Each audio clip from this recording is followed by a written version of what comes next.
নমস্কার বন্ধুরা, নিউজ চ্যানেলে আপনাদের সবাইকে স্বাগত।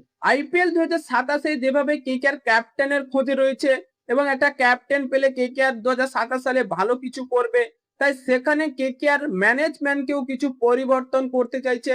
সেই নতুন হেড কোচের পথে আসতে চলেছে দুই কোচ, এবং অভিষেক নাইয়ার কি তাহলে বাদ পড়ছে?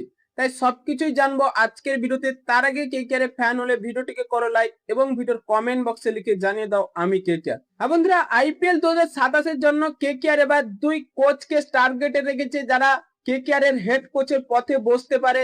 এবং টি-20 মেজর লিগে ভাই সেই শেন ওয়াটসন এবং ডুয়েন ব্রাভো দুজনে ভালো কোচিং স্টাফ তৈরি করে দুর্দান্ত কোচিং এর সুবাদে তারা ট্রফি জয় করে দিয়েছে, কেকেআর কে একটা ট্রফি এনে দিয়েছে।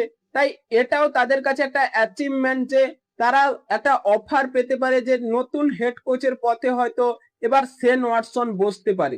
এবং ডুয়েন ব্রাভো ভালো করেছে, কেকেআর এর জন্য তাকে রাখা হবে, মেন্টর হয়ে থাকবেন। এবং কেকেআর আরো যে দুই কোচকে টার্গেটে রাখছে, সেই ইংল্যান্ডের ক্রিকেটার এবং ইংল্যান্ডেরও কোচিং করিয়েছেন সেই ব্রেন্ডেন মাকলাম। হ্যাঁ বন্ধুরা, এই ব্রেন্ডেন মাকলামকে দেখে কেকেআর অবশ্যই টার্গেটে রাখবে, কারণ ব্রেন্ডেন মাকলাম যদি কেকেআর এ আসে তাদের ক্যাপ্টেনেরও সমস্যা মিটে যাবে, কারণ এই বেন স্টোককে কেকেআর পেয়ে যাবে। কারণ বেন স্টোক এবং ব্রেন্ডেন মাকলাম একসাথে ইংল্যান্ডের হয়ে কাজ করেছেন, ভালো একটা তাদের পারফরমেন্স যুগলবন্দি রয়েছে। সেখানে কেকেআর অবশ্যই চাইবে সেই ব্রেন্ডেন মাকলামকে কেকেআর এর হেড কোচে পোস্টে বসাতে।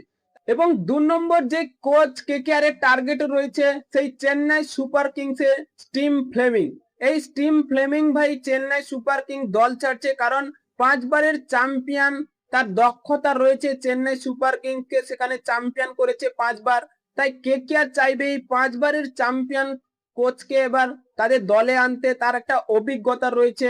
তাই কেকেআর কে যদি ভালো কিছু করতে পারে, এবং কেকেআর অবশ্যই সেই স্টিম ফ্লেমিং এর দিকে টার্গেট রাখছে যে তাদের কোচিং স্টাফে যুক্ত হওয়ার জন্য। হ্যাঁ বন্ধুরা, আপনাদের কি মনে হয় কেকেআর কি পারবে সেই স্টিম ফ্লেমিং বা ব্রেন্ডেন মাকলামকে কেকেআর এর দলে আনতে?